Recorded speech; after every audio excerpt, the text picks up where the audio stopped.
வணக்கம், இது உங்கள் மேத் மேஜிக் யூடியூப் சேனல். நம்ம இதை என்ன பார்த்தோம் அப்படின்னா 11th ஸ்டாண்டர்ட்ல இன்டெகிரல் பார்த்தோம் இல்லைங்களா. இன்டெகிரல் கால்குலேஷன் பார்க்கும்போது நமக்கு அதில் பேசிக் ஃபார்முலாஸ் எல்லாம் நம்ம பார்த்தோம். இன்டெகிரேஷன் ஆஃப் எக்ஸ் பவர் என்ன வரும், காஸ் எக்ஸ் இன்டெகிரேட் பண்ணா என்ன வரும், இ பவர் எக்ஸ் இன்டெகிரேட் பண்ணா என்ன ஆகும், இந்த மாதிரி நம்ம அதோட ஃபார்முலாஸ் எல்லாத்தையும் நம்ம பார்த்தோம். இப்போ அதை அப்ளை பண்ணலாம் நம்ம சம்ஸ்ல. 11.1ல ஃபர்ஸ்ட் சம் பாருங்க, x power 11.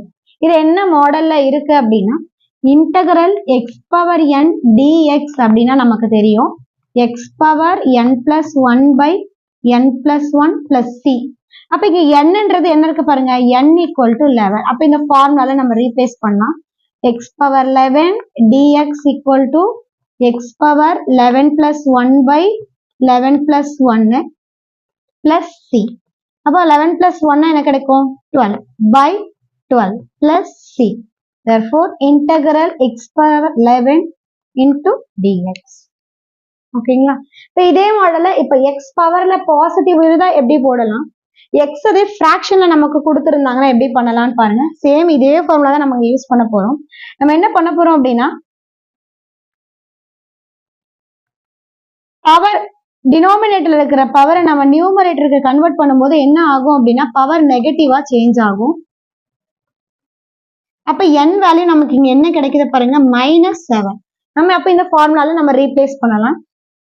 x power -7 plus 1 by -7 plus 1 plus c.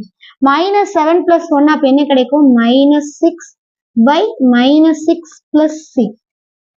Power நெகட்டிவ்ல இருக்கா, அப்ப கீழே கொண்டு வந்தா என்ன ஆகும், பவர் பிளஸ் ஆயிடுங்க. இங்க இருக்கிற மைனஸ் நம்ம நியூமரேட்டர்ல எழுதலாம். By 6 into x power 6 plus c. Therefore, integral 1 by x power 7 dx ஓட ஆன்சர். நெக்ஸ்ட் இப்போ என்ன இருக்குன்னா நமக்கு கியூப் ரூட் இருக்குங்க. கியூப் ரூட்டை நம்ம எப்படி எழுதலாம் அப்படின்னா x power whole power 1 by 3 எழுதலாம். இப்போ நம்ம இந்த 4 இந்த 1 by 3 நம்ம மல்டிப்ளை பண்ணிடலாம். 4 1s are 4 by 3. இது என்ன ரூல் அப்படின்னா x power m whole power n அப்படின்னா x power m into n. இப்போ இன்டெகிரேஷன் அப்ளை பண்ணலாமா. Integral x power 4 by 3 dx அப்படின்னா நமக்கு தெரியும் எக்ஸ் பவர்ல இருக்கிறத 1 நம்ம ஆட் பண்ணணும் பை 4 by 3 பிளஸ் 1. இப்போ இங்க பாருங்க டினாமினேட்டர் நமக்கு சேமா இல்லை, இந்த 3 நான் கிராஸ் பண்றேன். 3 1s are 3 ஆயிடும். 4 பிளஸ் 3 by 3 பை இங்கேயும் அதே ரூல் தாங்க, 1 3s are 3 by 3. 4 plus 3 என்ன கிடைக்கும் நமக்கு, 7 by 3 by 7 by 3. நான் லாஸ்ட்லேயே சம் சொல்றேன் உங்களுக்கு. இந்த மாதிரி ரெசிப்ரோக்கலா இருந்தா டினாமினேட்டர்ல ரெசிப்ரோக்கல் இருந்தா அதை தலைகீழா மாத்தினோம். அப்ப தலைகீழா மாத்தினீங்கன்னா 3 by 7 x power 7 by 3 plus c. Therefore, integral x power 4 by 3 dx ஓட வேல்யூ சேம் அதே ரூல் தாங்க இங்கேயும் அப்ளை பண்ண போறோம். m into n. அப்போ x power 5 by 8.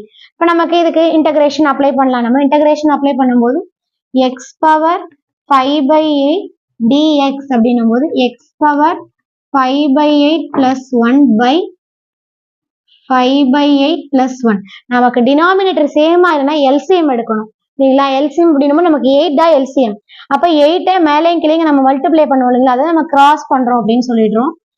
x power 5 plus 8 by 8 by 5 plus 8 by 8. அப்ப ஆட் பண்ணீங்கன்னா 8 plus 5 என்ன வரும் நமக்கு 13 வருங்களா. x பவர் 13 by 8 by இங்க 13 by 8 plus c.